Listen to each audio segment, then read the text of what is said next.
2001 A Space Odyssey, written and directed by Stanley Kubrick, and also the other writer was Arthur Clarke.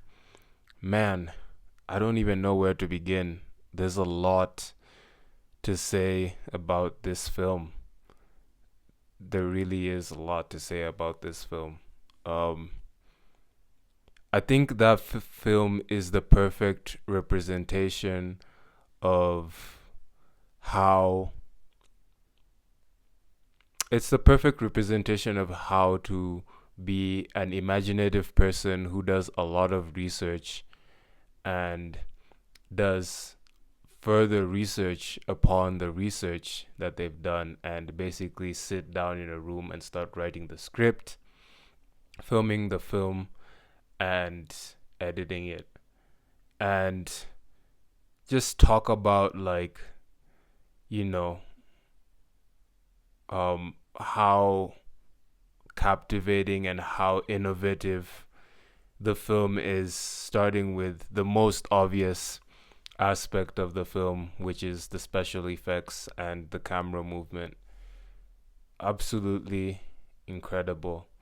This man literally spent time reading books about anthropology and aerophysics for a whole year before he started to work on the film, before he started to work on the script. And talking about attention to detail, there's so many shots I saw when I first saw this movie this morning, and talk about the one shot that stood out to me, and I keep thinking about the one shot where the flight attendant has the food and it's a symmetrical shot. You know, everybody talks about like Wes Anderson being the symmetrical god, but Stanley Kubrick basically used symmetrical shots in a way that people never used before. Like you incorporated physics with how the shot of the attendant who was walking in the circular motion anti-clockwise until she got into the cockpit where the pilots were to feed them their food, and like how he takes his time with that shot just to make it, stick in your head when you're watching it. It's just very incredible how he was able to do that. And then, you also talk about um the shots of the apes in the beginning, every single shot with the apes, whether it's the apes fighting over the water, or like even the shot of the leopard or cheetah, I'm not sure which animal it was, attacking the ape.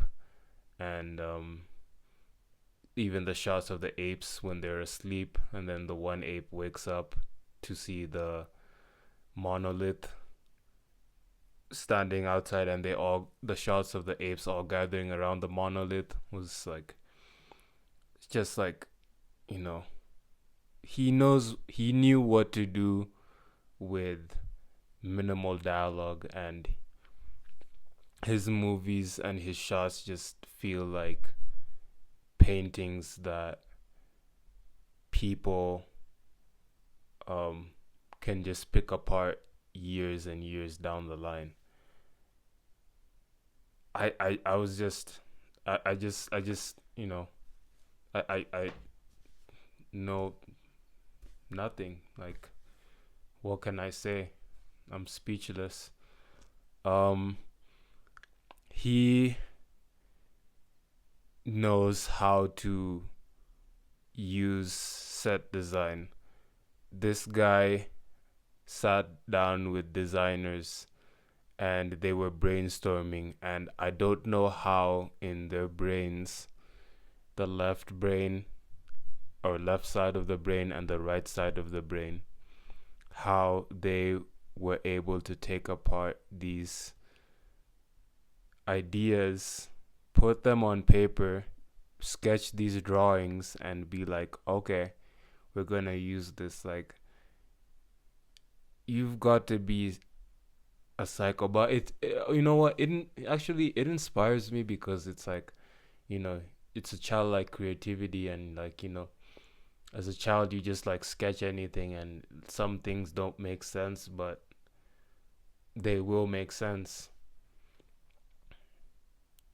The red chairs on the spaceship, the red all throughout the film, the red colors, and how warm the film feels, like how this guy created atmosphere and mood with all these just red colors. And you know, the vortex of light scene where um Dr. Dave is flying through the vortex of light, and his and the shot, the close up, the extreme close up shot of the eye that's green. It's like, man, like this is just so bizarre. It just really makes you feel like appreciative of how much time this man Stanley Kubrick took into just picking apart every single element and aspect of just science and laws of matter and space. Really incredible. Every technology used in the film, or every technology seen in the film, the voice print technology where um uh William sorry, what is the name of, what is the name, wait, I'm not gonna cut this because I want you guys to see me remember the name of the character. uh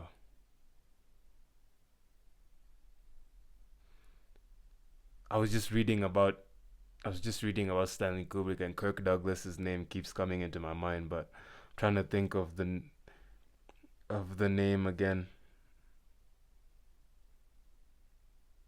What is his name? No, I'm having a brain fart on camera. But anyway, the main guy who gives the speech uh in the like the guy who talks to the Russian scientists and also like has the meeting. I forgot his name. I'll come back to it later. But when he's talking to his daughter through the voice print, oh, not through his daughter, but when he's talking through to the attendant, and the attendant is pre-recorded and asks about the voice print recognition stuff, like that's definitely something we use today, ahead of its time. Accurate um portrayal of what the future was like, accurate imagination and prediction of what the future was gonna be like. You also have the voice call where this guy who I forget his name talks to his daughter who is at home through it. And then you also have um obviously HAL, the AI technology as well. Like we all use, like AI is part of our society right now. So yeah, 2001: A Space Odyssey, crazy film, ahead of its time. Um, talk about like the music that was, how the music was used in the film and the sound design. Like I keep thinking about like the breathing of Dr. Dave and Dr. Poe in in the spacecraft that they were on, and just how the attention to detail was made of like the breathing, and how the breathing stood out amongst like all the other sounds on the spaceship. And um you know, just watching this film, it makes me think about like how the things if Kubrick was so ahead of his time with like the things he puts into his films, like the elements, like I'm wondering like what he would do if he had current technology right now, like if he had the opportunity to go to IMAX and, you know, give people immersive cinema experiences. um I think he would just he's he would like literally blow people's minds through the roofs. And it sucks that the guy never won a best director at the Oscars, which just shows you how, despite his genius, everybody obviously hated him because of how he worked on set. But yeah, 2001: A Space Odyssey. Give it a watch. I posted my letterbox review. My letterbox is gonna be in the description. Please give this video a like.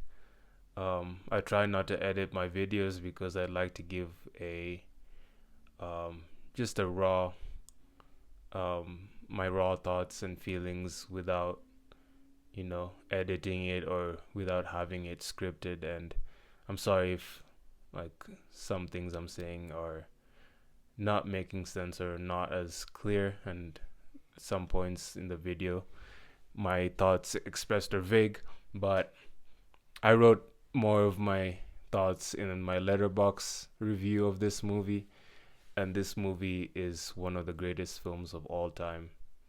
And I wish we had the attention span to have movies made like this, and just, you know, that are forward thinking, and we would be able to use our brains to like be more imaginative and creative. um so yeah, please give this video a like, subscribe, and comment down below if you've watched the movie, what you think about the movie.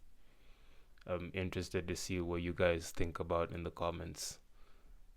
Other than that, uh in terms of music, I've been listening to um Graydon from Hive Mind. He posted his Hive Mind newsletter, and he posted a jazz playlist, and I've been listening to that, discovering like songs by Thelonious Monk and Miles Davis that I've never heard of before. And I was also listening to my favorite song right now, which is Follow You, Follow Me by the band Genesis.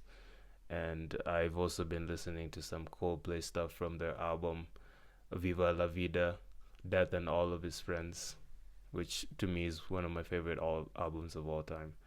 But yeah, have a good day, and yeah, let's stay in touch.